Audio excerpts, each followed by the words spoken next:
بھوک سے اپنے بچوں کو زہر دے کر مار رہا ہے تو کیوں نہ اپنے لیے حق سے آواز اٹھا کر مر جائے، ایک شہید کی موت مر جائے۔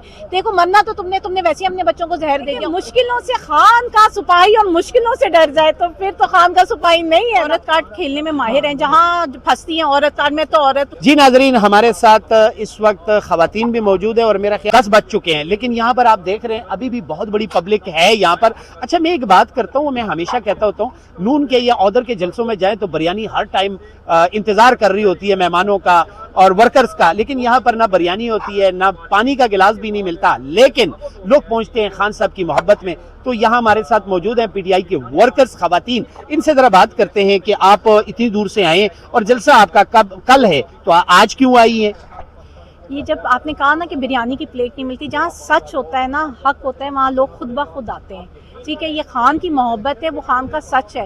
عمران خان صرف ایک شخصیت نہیں ہے، وہ ایک نظریہ ہے اور ہم نظریے کو فالو کرتے ہیں، وہ ہم شخصیتوں پر یا دیگوں پر یا بریانیوں پر مرنے والے نہیں ہیں۔ اس لیے اگر ہم سے یہ کہا جائے کہ بریانی نہیں ہوگی تو آپ نہیں آئیں گے، ہمارے لیے مقصد زیادہ امپورٹنٹ ہے۔ اور رہی بات جلسہ کل ہے تو آپ نے ہمیشہ دیکھا ہوگا، آپ کور کرتے رہتے ہیں چاند رات، پی ٹی آئی والے اپنے جلسوں کی چاند رات نہ بنائے تو پھر جلسہ تو نہیں ہوتا۔ اچھا ایک بات بڑی اچھی ہے، چونکہ آپ پنجاب سندھ آدھر بلوچستان میں جلسہ کرتے ہیں تو چاند رات جو ہے وہ پولیس والے آپ پر بہت مشکل کر دیتے ہیں، لیکن آج کی چاند رات جو ہے بڑی اچھی گزر رہی ہے آپ کی۔ لاہور بھی منائی تھی، لاہور بھی منائی تھی ہم نے، مشکل ہو گئی تھی، سنجانی میں بھی منائی تھی، منائی ضرور تھی۔ مطلب دیکھیں مشکلوں سے خان کا سپاہی اور مشکلوں سے ڈر جائے تو پھر تو خان کا سپاہی نہیں ہے نا، خان کا سپاہی تو ڈرتا ہے۔ ہمیں تو مزہ ہی مشکل میں آتا ہے۔ اچھا یہ آپ ہی کی وجہ سے ہم پہ مشکلیں ہیں کہ آپ کو مزہ آتا ہے؟ اب عادت ہو گئی ہے 2 سال ان سے لڑتے لڑتے کہ ہمیں یہ مشکل نہ آئے تو ہمیں گھر میں چین نہیں آتا۔ تو یہاں پہ ابھی ثوابی میں آپ کو اچھی لگی؟ شیلنگ نشہ ہو گیا شیلنگ کا، آنیسٹلی ہمیں تو مزہ آتا ہے۔ ہم کہتے ہیں یار 2-3 دن شیلنگ نہ ہونا، جب شیلنگ کے بعد تو ہم کہتے ہیں یار سکون نہیں آ رہا، ٹھنڈا۔ اچھا اس طرح کے احتجاج اب اچھے نہیں لگتے۔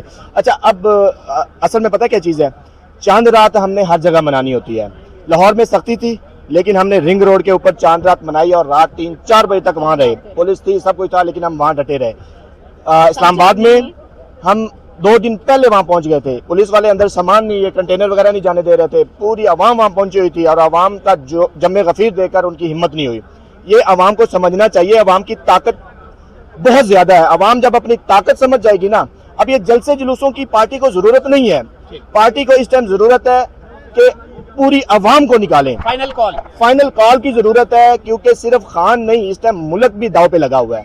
انہوں نے سارا ملک بیچ دیا ہے۔ دیکھیں آپ کے سامنے پی آئی اے بیچ کے کہہ رہے ہیں پنجاب ایئر لائن بنائیں گے، مطلب یہ کیا ڈرامے بازیاں ہیں؟ ٹھیک ہے، ادھر پی آئی اے بیچ رہے ہیں، ادھر خرید رہے ہیں، اور اب جب آپ خرید کے چلا سکتے ہو تو آپ اس کو کیوں نہیں چلا رہے؟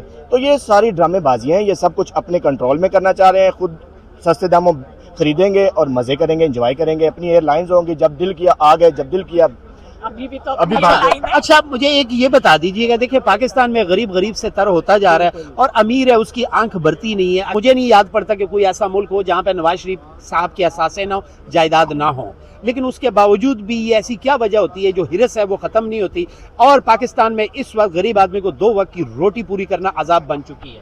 یہ بات سنیں، ہرس تو کبھی ہرس ہے نا، ہرس اگر ختم ہو جائے تو کیا ہی بات ہو۔ تو یہ لوگ جن کو حرام منہ پہ لگ جائے نا، پھر ان کو چین نہیں آتا، وہ عادی ہو چکے ہوتے ہیں، پھر اگر وہ حرام نہ کھائیں تو وہ مر جائیں، ان کا سروائیول ہی ہے۔ اور پھر رہی بات ہمارے ملک کی، تو یہ انہوں نے اتنا ہمیں نچوڑ چکے ہیں نا کہ ہمارے پاس کچھ دینے کو نہیں ہے۔ میں ہمیشہ ایک بات کہتی ہوں کہ ایک غریب بندہ ہے نا، وہ بھوک سے اپنے بچوں کو زہر دے کر مار رہا ہے تو کیوں نہ اپنے لیے حق سے آواز اٹھا کر مر جائے، ایک شہید کی موت مر جائے۔ دیکھو مرنا تو تم نے ویسے اپنے بچوں کو زہر دے دیا، خود بھی خودکشی کر لو گے، تو اپنے بچوں کے حق کے لیے آواز اٹھا لو، تمہارے بچے نہیں، تمہاری وجہ سے شاید آنے والے بچے بچ جائیں۔ تو انہوں نے تو ملک کو لوٹ لیا ہے، رہنے کے قابل ہی نہیں چھوڑا ہے۔ وہ آپ نے تعلیم کا حال دیکھ لیا، اصل میں جو مسئلے تھے نا ان کو عمران خان سے، مریم نواز صاحبہ بہت کچھ کر رہی ہے پنجاب کی تعلیم ہاں جی بالکل اتنا کچھ کر رہی ہیں کہ انہوں نے جو گورنمنٹ اسکول تھے نا ان کو پرائیویٹائز، جو پارٹنرشپ میں آگے، اب جو بچے وہاں کی فیس 1000 روپے تھی وہ بھی نہیں افورڈ کر پا رہے تھے، 10,000 کہاں سے فیس افورڈ کر سکیں گے؟ اور ابھی جو اسکینڈل نکلے گا اس کا وہ بھی آپ لوگ دیکھیے گا کہ کن کو انہوں نے وہ جو अच्छी बिल्डिंग्स हैं वो किन किन स्कूल को गई हैं, वो तो स्कैंडल्स खुलेंगे और सबको पता है। अब देखिए अवाम अंधी तो रही नहीं है, इनको यही डर था ना इमरान खान से कि उसने शऊर दिया, तो वो शऊर आप बोलता है। इनको क्यों इमरान खान से खौफ था? क्योंकि उसने हेल्थ कार्ड इशू किया था। हेल्थ कार्ड में क्या होता था, गरीब का बच्चा और इनकी औलादें एक हॉस्पिटल में इलाज करवा रही थी, वो उनसे कैसे बर्दाश्त होता कि हमारा काम करने वाला भी उसी बिस्तर में लेटा है जिस बिस्तर में हम लेटे। ये तो अशराफी है, ये तो सोच भी नहीं सकती है। इनको कैसे बर्दाश्त होता कि मेरा बच्चा जिस स्कूल में पढ़ा है उनका दूसरे गरीब का बच्चा भी उस स्कूल में पढ़े, ये उनसे बर्दाश्त नहीं होता था। इस वजह से ये सब कुछ बंद हुआ है, क्योंकि उन्हें पता था कि उनकी जो खानदान है, उनके जो बच्चे हैं, उनमें तो अहलियत ही नहीं है। वो गरीब का बच्चा अहल भी रखता है, उसको मेरिट मिले तो कहाँ से कहाँ पहुंच जाए। तो उन्होंने कहा अच्छी तालीम मिल गई तो ये तो कहाँ का कहाँ निकल जाएगा। तो इसीलिए इनको इमरान खान से इसलिए मुसीबत थी कि वो इमरान खान जो नस्लों को मजबूत कर रहा था, उसने बताया था कि तुम चूटियां नहीं हो जो रेंगते हो, तुमको अल्लाह ने पर दिए, तुम शाहीन की तरह अपना आसमान तलाश करो। अगर हम आसमान तलाश करें तो इनको तकलीफ हो रही है और ये हमारे पर काटने की कोशिश करें। इनको लगता है कि शाहीन के पर शेलिंग से कटते हैं, उसको गन मारने से कटते हैं, तो ये उनकी सोच है। वो 2 साल होने को आए, उसका मुजाहरा वो कर चुके हैं। अच्छा एक बात बता दें, आप लेडीज है, लेडीज हमेशा लेडीज की फेवर करती है। लेडीज वजीर आला है पंजाब में, कोई एक काम कम से कम पब्लिक को बता दे कि ये काम मुझे जाती तौर पे बहुत अच्छा लगा, ईमानदारी से बताना है जो अच्छा काम लगे आपको। सर्जरी, टिकटॉक, सर्जरीज, मेकअप बहुत अच्छा करती है, नेल पॉलिश लगा लेते हैं, हमें नहीं आता ना, हम कारकुन गरीब बंदे हैं, यही काम है। अवाम के लिए तो उनकी कोई भी कुछ नहीं है, बस ईमानदारी से आपने सारी चीजें ईमानदारी से बताइए ना कि यार टिकटॉक अच्छा बना लेती हैं, झूठ बहुत अच्छा बोलती हैं यार, बड़े मजे का बोलती हैं। टिकटॉक बहुत मेहनत से बना रही है, लेडीज के लिए ले रहे हैं, लेकिन आप भी टिकटॉक वो बहुत मेहनत से बनाती हैं, लेकिन फिर भी वायरल नहीं होती। जी माँ जी, आप क्या कहती हैं? लेडीज के लिए जुमला के वजीर आला साहिबा मरियम नवाज साहिबा की कौन सी बात आपको अच्छी लगी है, वो जरा काइंडली बता दें ईमानदारी से। मुझे तो बिल्कुल वो पसंद ही नहीं बेटा, अगर बोलो तो मैं तो उसको किसी हाल में पसंद ही नहीं कर सकती। क्यों, वजह? बस क्योंकि उसने औरतों की इज्जत ही नहीं रखी, तो फायदा क्या, ऐसी औरत अच्छे नजरों से देखूं मैं या उसके लफ्ज अच्छी बात उसके लिए करूं। वो कहती है मैंने खुद भी जेल काटी है, तो वो तो उसने तो बहुत आराम से किया, इतना आराम से डेडलाइन करके उसके जैसे तो कोई कर ही नहीं सकता ना आराम। तो मुझे तो वो बिल्कुल पसंद नहीं, चाहे आप कुछ भी कर लेंगे, मेरी गर्दन भी काट देंगे ना, तो मैं उसको नहीं कभी पसंद। अल्लाह आपको जिंदगी दे। अच्छा एक सिर्फ लास्ट में ही बता दे, मरियम नवाज साहिबा खुद भी तो जेल गई है, तो वो बात बार बार करती है कि मैं भी जेल गई हूँ, आज आप लोग जेल जा रहे हैं तो आपको क्यों मुश्किल आता है? अच्छा जी, वो कहती हैं वो औरत कार्ड खेलने में माहिर हैं, जहाँ फंसती हैं औरत कार्ड में, तो औरत हूँ। अच्छा जब वो औरत हैं तो फिर औरतों वाली बात भी करें, जरा तमीज का मुजाहरा, अदब, अल्फाज में। वैसे वो लोगों को बदतमीज कहती हैं, लेकिन अगर आप उनकी स्पीचेस सुने तो मेरा नहीं ख्याल के खानदान के सामने बैठ के आप उनकी तकीर सुन सकते हैं या अपने बच्चों को सुनवा सकते हैं। और फिर रही औरत कार्ड की कि जी मेरा दरवाजा तोड़कर आया गया, तो आपका सिर्फ दरवाजा टूटा था, क्या आपको घसीट कर लेकर गए थे? क्या आपकी माँ के या आपके गिरेबान पे हाथ डाला था? क्या आपकी 11 साल की बच्ची को उठाकर घसीटा था? क्या आपके 11 माह के बच्चे को उठाकर फेंका गया था? क्या आपकी माँ को कहा था कि हम तुम्हारी इज्जत तार तार कर देंगे?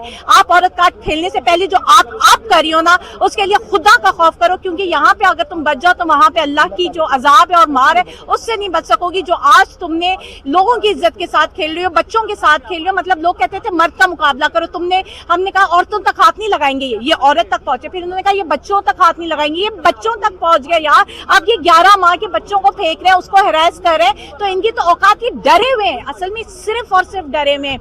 ये सिर्फ खान से नहीं डरे हुए, खान से मोहब्बत करने वाले 11 माह के बच्चे से भी डरे, क्योंकि उन्हें पता है वो जो नजरिया देकर गया ना, ये बच्चे ने बड़े होकर उसी नजरिया को फॉलो करना है, तो वो उससे भी डरे हुए हैं। ये नस्ल दर नस्ल इनकी डरती रहेगी और ये इबरत का निशान बनेंगे, और जो इमरान खान है वो नजरिया है वो हमेशा रहेगा। बहुत शुक्रिया जी। नाजरीन बात वही है कि यहाँ पर हम मौजूद हैं, ये मेरे बैग पर आप देख रहे होंगे, बहुत बड़ी पब्लिक यहाँ पर मौजूद है। यहाँ पर क्यों आई है? हालांकि ये मोटरवे है, आम जो लोग यहाँ पर आते हैं तो उनको मोटरवे से सीधा निकलना पड़ता है, लेकिन ये आप मेरे बैग पर देख रहे हैं, इस टाइम पीटीआई वालों के लिए चांद रात है और अदर सिटीज से भी यहाँ पर बहुत बड़ी पब्लिक आई है, इर्द गिर्द घूम रही है, वॉक कर रही है, इंतजार कर रही है कि कल जिरगे में क्या होने वाला है, जिरगे में क्या होगा, क्या फैसला होगा, क्योंकि इमरान खान सबसे प्यार करने वाले वो अब इस नजरिए पर और इस आखिरी फाइनल राउंड पे आ गए। वो लीडरशिप से भी गिला करते, वो कहते हैं आप फाइनल कॉल बताएं, डी चौक जाना है, अडियाला चौक जाना है, अडियाला जाना है, जलसे भी छोड़ें, ये छोटे मोटे एहतजाज भी छोड़ें, सिर्फ और सिर्फ वन कॉल दें कि खान साहब की आज़ादी किस तरह हासिल करनी है, खान साहब को किस तरह आज़ाद करवाना है। ये मेरे बैग पर देखिएगा। फराद खान को इजाज़त दीजिए, अपनी दुआओं में याद रखें। अल्लाह हाफिज़, अल्लाह निगहबान।